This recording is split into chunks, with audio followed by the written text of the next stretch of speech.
नमस्कार मित्रों, मैं विकास शाक्य एक बार फिर से आपका स्वागत करता हूं अपने चैनल पर। और आज हम डिस्कस करने जा रहे हैं चैप्टर नंबर 18 भागवत गीता के श्लोक नंबर 68, 69 और 70 को। इन तीन श्लोकों को हम डिस्कस करने जा रहे हैं। ये तीनों लॉजिकली कनेक्टेड हैं और एक सार रूप में एक बात कहना चाह रहे हैं अर्जुन से भगवान श्री कृष्ण, तो इसीलिए इन तीनों को एक साथ हमने कवर कर लिया है। अब इससे पहले हर बार की तरह मैं आपको बताऊंगा कि चैप्टर नंबर 13 की जो प्लेलिस्ट है उसे आप ज़रूर समझें, क्योंकि परा अपरा प्रकृति के 24 तत्व, हमारे शरीर के 5 कोश, मन बुद्धि अहंकार, ये सारी चीज़ें जब तक आपको समझ में नहीं आएंगी तब तक भागवत गीता के श्लोकों को वास्तविक रूप में समझना बहुत मुश्किल होगा। ठीक है। और किसी भी मूर्ख की बताई हुई व्याख्या आपको अपील करने लगेगी, या वो गलत तरीके से जो चीज़ें बताएंगे उन्हीं को आप सच मान करके अपने ही धर्म, अपने ही संस्कारों और सनातन की बुराई करने में लग जाएंगे। इसलिए बहुत ज़रूरी है कि जिस विषय को पढ़ना है उसे सही से पढ़ा जाए। कुछ लोग ऐसे हैं समाज में जो लगातार वीडियो बनाए जा रहे हैं कि ये लिखा है, वो लिखा है, ऐसा लिखा है। इन मूर्खों से अगर ये पूछा जाए कि तुम जो सब्जेक्ट अपने कॉलेज में, अपने स्कूल में पढ़ा करते थे, उसमें से कौन सा सब्जेक्ट है जो तुम्हें पूरा समझ में आ गया, इन मूर्खों का इतिहास अगर आप पीछे से उठा करके देखेंगे तो बहुत से एग्ज़ाम, बहुत सी परीक्षाएं इन्होंने रट के पास की हुई हैं।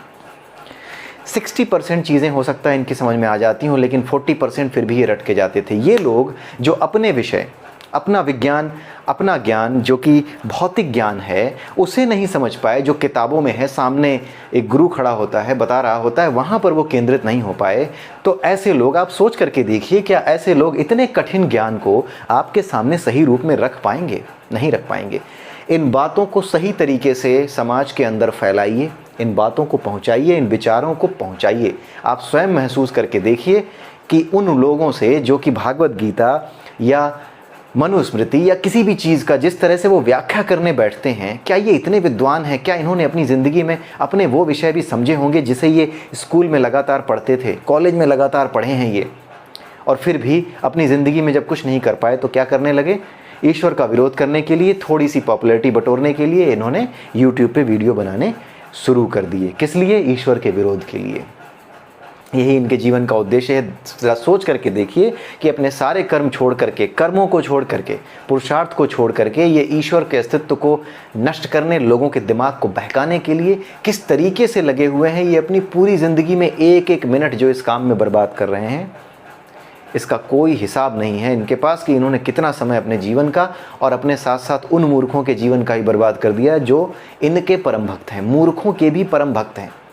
ठीक है। बहुत बड़े बड़े वीडियोस आपको मिल जाएंगे जहाँ पे केवल और केवल उद्देश्य ये होता है, गीता में गलत लिखा है, वहाँ ये लिखा है, पढ़ा नहीं है, समझा नहीं है उन्होंने कह दिया, मूर्खों ने मान लिया।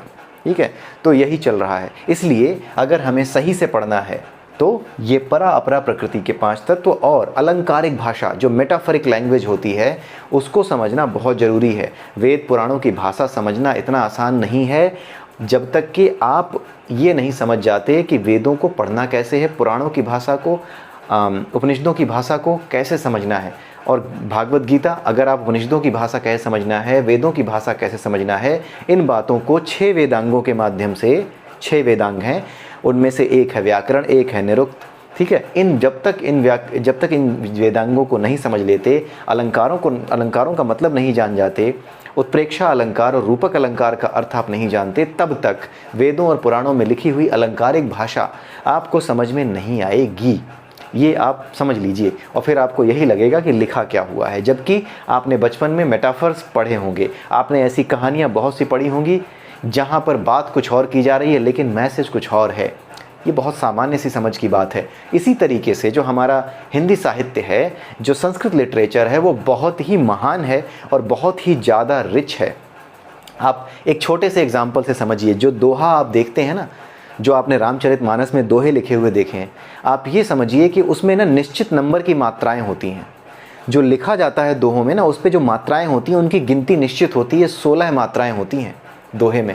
आप सोच करके देखिए कि अगर आप अपने आप से कुछ लिखने बैठें तो हम तुकबंदी करते रह जाएंगे। मात्राओं के साथ तुकबंदी करना, सोचिए कितना कठिन और कितना बड़ा काम होता होगा। लेकिन देखिए कि सारी कहानी, सारी कविताएं, पूरी की पूरी रामचरितमानस लिखने में जो जितने भी दोहे इस्तेमाल किए गए वो सारे के सारे 16 मात्राएं रखते हैं, कहीं पर भी ना एक कम ना एक ज़्यादा, और वो सारे के सारे लयबद्ध तरीके से लिखे हुए हैं। आपको लगता है कि किसी ने भांग पी करके ये चीज़ें लिखी होंगी? इसलिए जो मूर्ख, जो 2 कौड़ी के लोग हैं, जो इस समय सनातन धर्म पे हमला कर रहे हैं, आपको उनके विरुद्ध ज्ञान युद्ध छेड़ना ही है।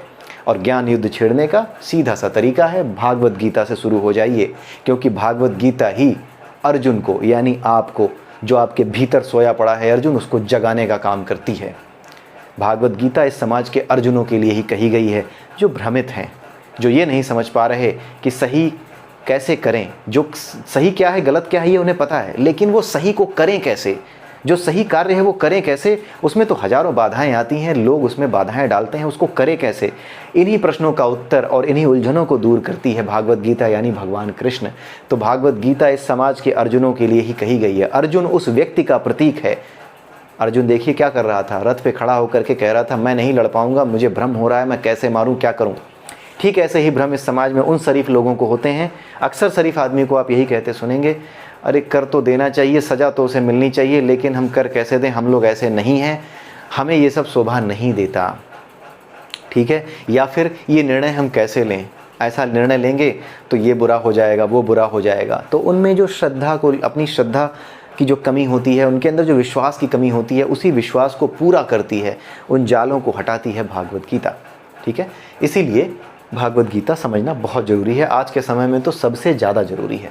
तो आइए देखते हैं श्लोक नंबर 68, 69 और 70 में भगवान श्री कृष्ण क्या कह रहे हैं। इसको जा करके इस श्लोक को आप किसी भी बुक में देख लीजिएगा, संस्कृत में क्या लिखा है वो देख लीजिएगा, उसका हिंदी ट्रांसलेशन क्या है वो देख लीजिएगा, और फिर यहाँ आकर के आप मिला लीजिएगा कि आपने क्या समझा।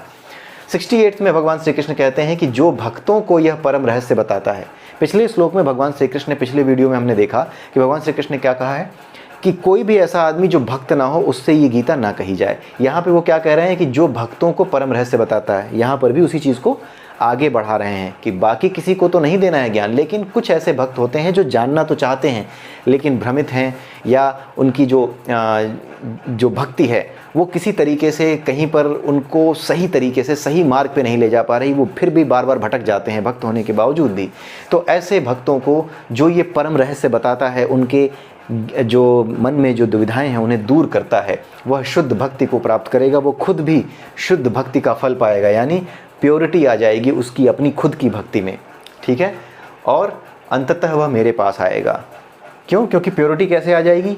क्योंकि जब वो अपनी आत्मा को जान करके ही सारे कर्म कर रहा है और दूसरे व्यक्ति के भ्रम को दूर कर रहा है, तो अपनी जो चीज़ें उसने समझी हैं, जो ज्ञान उसने लिया है, उस ज्ञान को और परिमार्जित करेगा और वो उसको घिसेगा और चमकाएगा।